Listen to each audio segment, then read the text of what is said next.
आज इनकी पार्टी के लोग बच्चा चोरी करने लगे हैं। पिछले कुछ दिनों से कहा जा रहा है प्रश्नों के जवाब दीजिए, प्रश्नों के जवाब दीजिए। कल इनकी पार्टी के अध्यक्ष साहब हैं जेपी नड्डा जी आदरणीय, उन्होंने भी कहा केजरीवाल जी हमारे प्रश्नों के जवाब दीजिए। तो मैं समझता हूं कि मैं कुछ प्रश्नों के जवाब देने के लिए आज आपकी अनुमति से यहां खड़ा हुआ हूं। और तरीका ठीक नहीं है, बोल रहे हैं ना। इससे पहले कि मैं अपनी बात तथाकथित प्रश्नों के जवाब में रखूं, इससे पहले कि मैं अपनी बात तथाकथित प्रश्नों के जवाब में रखूं, मैं सबसे पहले तो जेपी नड्डा जी को और उनकी पार्टी को, जो देश की और ये कहते हैं दुनिया की सबसे बड़ी पार्टी है, उसको किसी एक बड़ी उपलब्धि के लिए बधाई देना चाहता हूं कि अभी तक ये लोग गुंडागिरी में थे, दोस्तवाद में थे, ऑपरेशन लोटस में थे, खोखा करते थे। आज इनकी पार्टी के लोग बच्चा चुराने लगे हैं। आज इनकी पार्टी के लोग बच्चा चुराने लगे हैं। आज इनकी पार्टी के लोग बच्चा चोरी करने लगे हैं। अरे प्रश्नों के जवाब सुनने की हिम्मत रखिए ना। खोखा नहीं है, खोखा में बिकने वाले नहीं है, तुम्हारे खोखा में बिकने वाले नहीं है।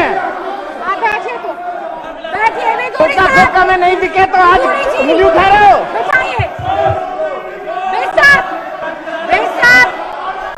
अध्यक्ष महोदय,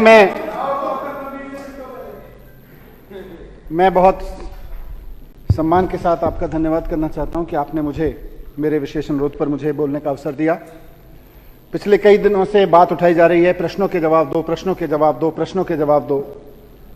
अब चले गए ये लोग। इनकी पार्टी के नेता ने भी कल बोला, अरविंद केजरीवाल जी आप प्रश्नों के जवाब नहीं दे रहे हैं। मैं बहुत जिम्मेदारी के साथ इस सदन में कहना चाहता हूं और देश के समक्ष रखना चाहता हूं कि अरविंद केजरीवाल जी ने भी, मैंने भी, पार्टी के अन्य साथियों ने भी, सरकार के साथियों ने भी हर प्रश्न का जवाब दिया है। हर प्रश्न का। इनके प्रश्न नहीं बचे हैं। अब झूठ का जवाब दो। अब कह रहे हैं हम झूठ बोलेंगे, उसका जवाब दो। हम बोलेंगे 8,000 करोड़ का घोटाला हो गया, बोलो अब इसका जवाब दो। अरे झूठ का क्या जवाब देना है? फिर पूछ लेते हैं भाई 8,000 करोड़ का कहां हुआ, तो बोलते हैं नहीं वो हमारा पहला वाला तो झूठ था, सच ये है 1.5 लाख करोड़ का घोटाला हुआ। फिर हम कहेंगे ये तो झूठ है, महाझूठ है, इसका क्या जवाब देना है? तो बोलेंगे नहीं 1,500 करोड़ का नहीं हुआ, 1,100 करोड़ का हुआ था। इन्हीं के नेता बोलते हैं। ये इनकी पार्टी के अध्यक्ष जो कल जेपी नड्डा जी बोल रहे थे कि प्रश्नों के जवाब नहीं दे रहे केजरीवाल जी, कौन से प्रश्न का जवाब दें? आपने बोला 8,000 करोड़ का घोटाला, हमने कहा झूठ बोल रहे हो, महाझूठ बोल रहे हो। इन्होंने कहा 1.5 लाख करोड़ का घोटाला हो गया। मैंने कहा बजट ही नहीं है दिल्ली सरकार का 1.5 लाख करोड़ का, तो 75,000 करोड़ का बजट है, झूठ बोल रहे हो। फिर चुप हो गए। फिर बोले 1,100 करोड़ का घोटाला हो गया। मैंने कहा झूठ बोल रहे हो। सारे प्रश्नों के जवाब दिए इनके। फिर बोले नहीं 144 करोड़ का घोटाला हो गया। मैंने कहा यह भी झूठ है तुम्हारा, बकवास कर रहे हो। बोले हाँ बकवास कर रहे होंगे, चलो 30 करोड़ का है। बोले अपनी सारी बातों को खुद ही झूठ करते जा रहे हैं और हमसे कह रहे जवाब दो। सारे प्रश्नों के जवाब दिए हैं। फिर बोले नहीं 30 करोड़ का भी नहीं है जी। सीबीआई में इन्होंने, सीबीआई तो इनकी है, सीबीआई से लिखवाया एक्स कंपनी ने वाई कंपनी को बैंक में 1 करोड़ रुपए ट्रांसफर किए हैं, यह मनीष सिसोदिया का घोटाला है। हमने कहा झूठ है। किसी कंपनी ने किसी कंपनी को कोई पैसा दिया होगा तो वो मनीष सिसोदिया का हो गया, तो यह भी झूठ है इनका। सारे प्रश्नों के इनको जवाब दिए अध्यक्ष महोदय। मैं कहना चाह रहा था कि सुनते ये लोग यहां बैठ के, मैं तो इनको बधाई दे रहा था कि जेपी नड्डा जी इनकी पार्टी के अध्यक्ष हैं। कल उन्होंने अरविंद केजरीवाल जी को बार बार कहा प्रश्न करो, प्रश्नों के जवाब दो, प्रश्नों के जवाब दो। मैंने सोचा मैं बधाई दे देता हूं जेपी नड्डा जी के नेतृत्व में और आदरणीय प्रधानमंत्री जी के नेतृत्व में पार्टी बड़ी हो गई है और बड़ी होते होते देश की बड़ी पार्टी हो गई है। कहते हैं दुनिया की सबसे बड़ी पार्टी हो गई है। गुंडागिरी से शुरू हुई, गुंडागिरी करते करते दोस्तवाद पे आ गए, दोस्तवाद को करते करते ऑपरेशन लोटस और खोखा करने लगे। वहां से करते करते बधाई है इन लोगों को कि इनकी पार्टी बच्चा चोरी पे तक पे आ गई है। रेलवे स्टेशन पे सवारियों के सोए हुए बच्चे ये लोग चोरी कर रहे हैं। ये इसी लायक हैं, इसी के लिए बने हैं। इनको बधाई हो, अपनी गति को प्राप्त हो रहे हैं, अपनी गति को प्राप्त हो रहे हैं, नारकीय काम करते हैं। लेकिन उसके बावजूद मैंने कहा कि मैं प्रश्नों के जवाब दे रहा हूं। सारे प्रश्नों के जवाब दिए अब तक। सारे प्रश्न इनके झूठे हैं, सारे प्रश्न इनके मनगढ़ंत हैं, कोई फैक्ट नहीं है। मैंने कहा कि आपने सीबीआई भेजी है, मैं एक एक प्रश्न का जवाब दूंगा। मैं अपने घर में सीबीआई को वेलकम किया, मैंने कहा मैं पूरा सहयोग करूंगा, मेरा पूरा परिवार सहयोग करेगा। घर तलाश लो, कुछ मिले तो बताओ, जो सवाल पूछने पूछो। 14 घंटे तक मेरे घर में सीबीआई रही। 14 घंटे में जो उन्होंने पूछा, देखना चाहा देखा, पूछना चाहा पूछा, मैंने हर प्रश्न का जवाब दिया। जेपी नड्डा जी सीबीआई भेजी थी, उसी से पूछ लो। अगर मेरी बात यहां पब्लिक में समझ में नहीं आती है तो सीबीआई तो आपकी भेजी हुई थी, उससे पूछ लो। भाई मनीष सिसोदिया ने इस प्रश्न का क्या जवाब दिया? जो यहां खड़े होकर दे रहा हूं वो वहीं दिया। क्या जवाब दें? जवाब तो सारे दे दिए। आप अपनी सीबीआई पे भरोसा नहीं कर रहे कि सीबीआई वाले आपको सच बताएंगे। सीबीआई वाले भी कह रहे हैं कि हम संतुष्ट हैं, इनके घर से कुछ नहीं मिला। सीबीआई वाले भी कह रहे हैं कि पूरा घर छान मारा, कुल मिला के मतलब छोटे से खर्चे के पैसे घर पे मिले, बीवी के छोटे से गहने, मतलब अभी मजाक कर रहे थे बाहर निकल के लोग, आज अभी मैं लॉकर से आ रहा हूं, इनको लग रहा था बहुत लॉकर में पता नहीं क्या क्या सामान होगा, क्या क्या सामान होगा। कुल मिला के 70-80 हजार रुपए का, उसमें गोल्ड के भी छोटा मोटा है, उसमें चेन भी है, उसमें बच्चा पैदा हुआ था मेरा 15 साल पहले, उसका झुंझुना भी है। वो सारा मिला के 70-80 हजार रुपए आज की वैल्यू का सामान नहीं निकला। फिर जब इनका नहीं चला, फिर झूठ। अब जवाब तो ये दें, कहां से झूठ बोलते हैं? इन्होंने अभी थोड़ी देर पहले मैं वहां से चला, मैं बता के चला सारे मीडिया को कि मेरे घर से कुछ नहीं निकला। मेरे बैंक लॉकर का इतना इन्होंने हल्ला मचाया, बैंक लॉकर तलाशेंगे, बैंक लॉकर तलाशेंगे, उसमें से निकलेगा, उसमें भी कुछ नहीं निकला। मैंने सारा बताया, मेरे पास सारे सर्च मेमो हैं, क्लीन चिट मिली है मुझको। प्रधानमंत्री जी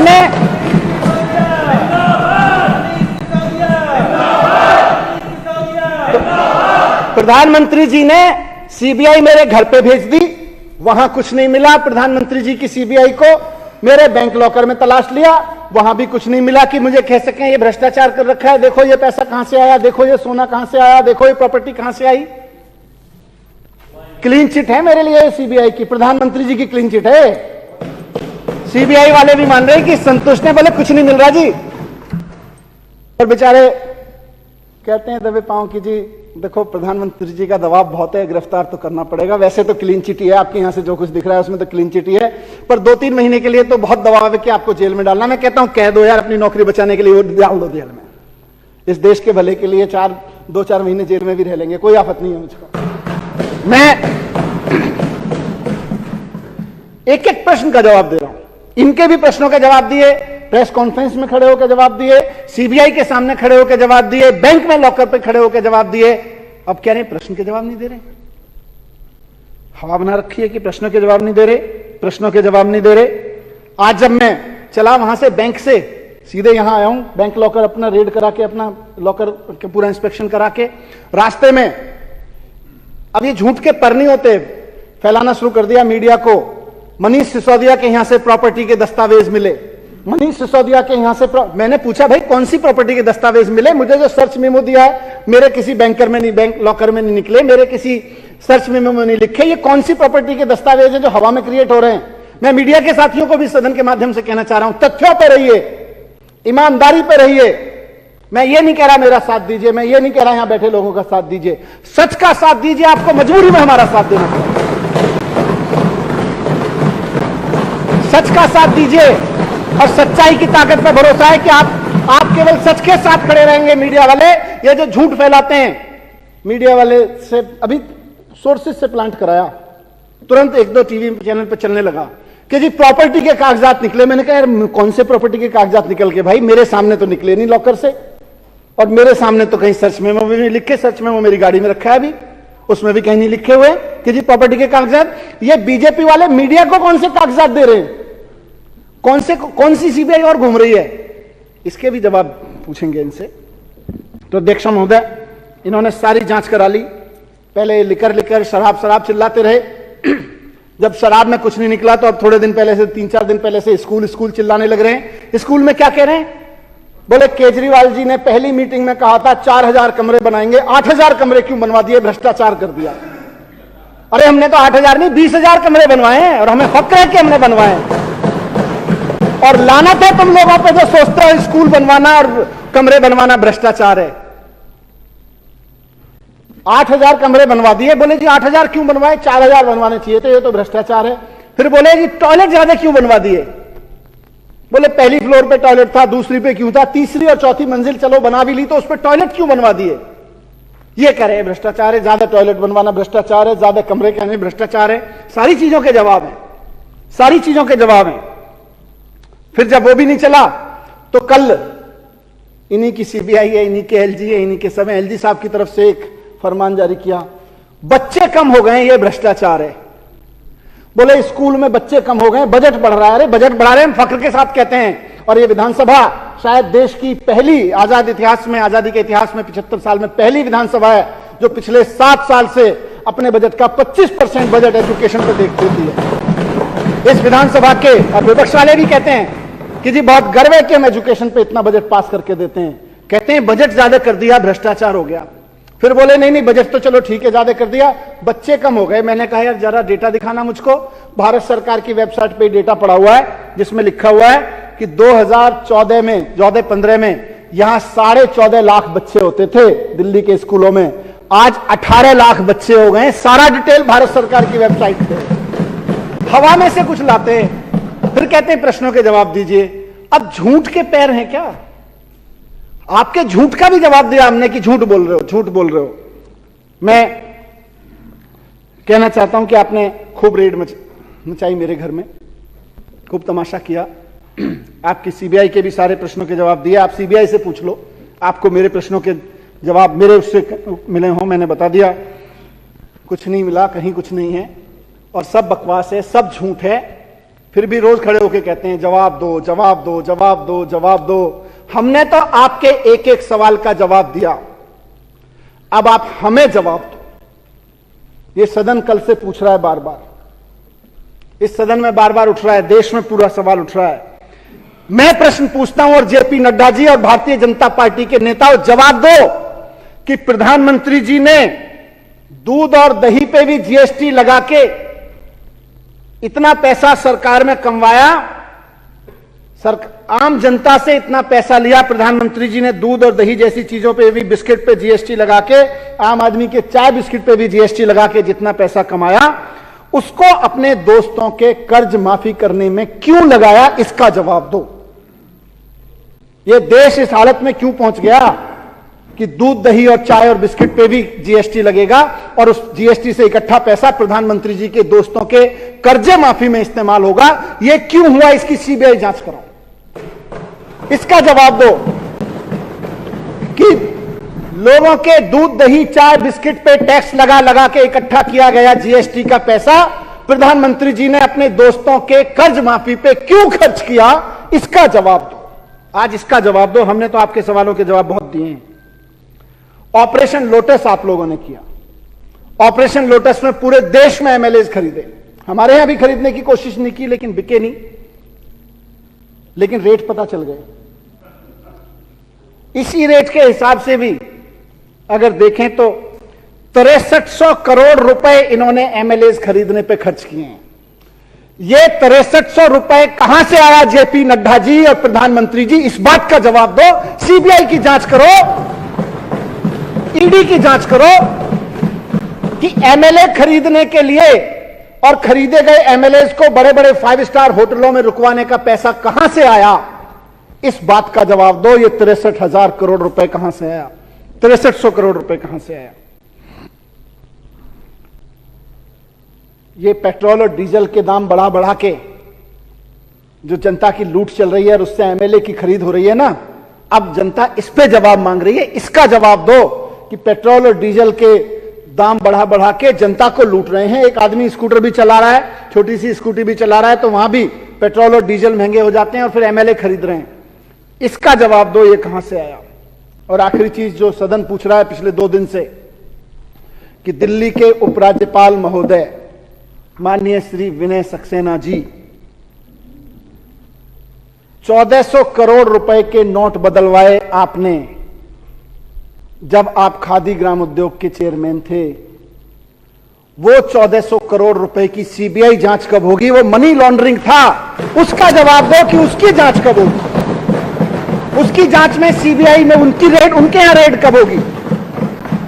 इस बात का सबूत तो यह है कि कभी किसने बोला, शायद यहां किसी साथी ने बोला कि कैशियर ने कबूल किया है कि मुझे तो सक्सेना साहब कहते थे, विनय कुमार सक्सेना जी कहते थे जो कि चेयरमैन थे उस वक्त, कि भाई ये बदल दो, इसलिए बदले जा रहे थे। जांच में कबूल किया है, लेकिन उनके खिलाफ ना सीबीआई इंक्वायरी हो रही है, उनके खिलाफ सीबीआई, ये मनी लॉन्ड्रिंग था, खुलेआम मनी लॉन्ड्रिंग था नोटबंदी के दौरान, इस तरह का काम। 1400 करोड़ रुपए की मनी लॉन्ड्रिंग में दिल्ली के उपराज्यपाल का नाम उछल रहा है। इनके खिलाफ सीबीआई की जांच कब होगी, इनके यहां ईडी की रेड कब होगी, इस बात का जवाब दो। 3 प्रश्नों के जवाब, ज्यादा नहीं पूछ रहा, आज मेरे 3 प्रश्नों के जवाब दें भारतीय जनता पार्टी वाले,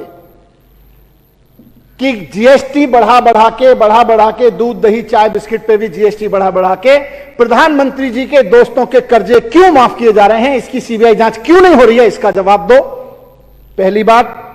दूसरी बात, ऑपरेशन लोटस का एमएलएस को खरीदने का 5 स्टार खर्चों का पैसा कहां से आ रहा है, यह सारा जवाब दो। यह सब बेईमानी का पैसा है, पेट्रोल और डीजल को के दाम बढ़ा के लाया जा रहा है। और तीसरा, उपराज्यपाल महोदय पे जो आज जो सवाल उठे हैं कि 1400 करोड़ रुपए की मनी लॉन्ड्रिंग में शामिल हैं वो, उनके खिलाफ सीबीआई जांच क्यों नहीं हो रही है, इस बात का जवाब दो। इन 3 प्रश्नों का जवाब दो, हम मान जाएंगे कि आपके पास जवाब है, नहीं तो पॉलिटिकल स्टैंड तो सब करते हैं। नेशनल दस्तक की आपसे गुजारिश है कि अगर इसको बचाना चाहते हैं तो नेशनल दस्तक को सब्सक्राइब करने के लिए रेड कलर के सब्सक्राइब बटन को दबाएं, फिर बेल आइकन की घंटी दबाएं। नेशनल दस्तक को बचाने के लिए बहुत जरूरी है कि हर खबर को शेयर करें, लाइक करें, कमेंट जरूर करें।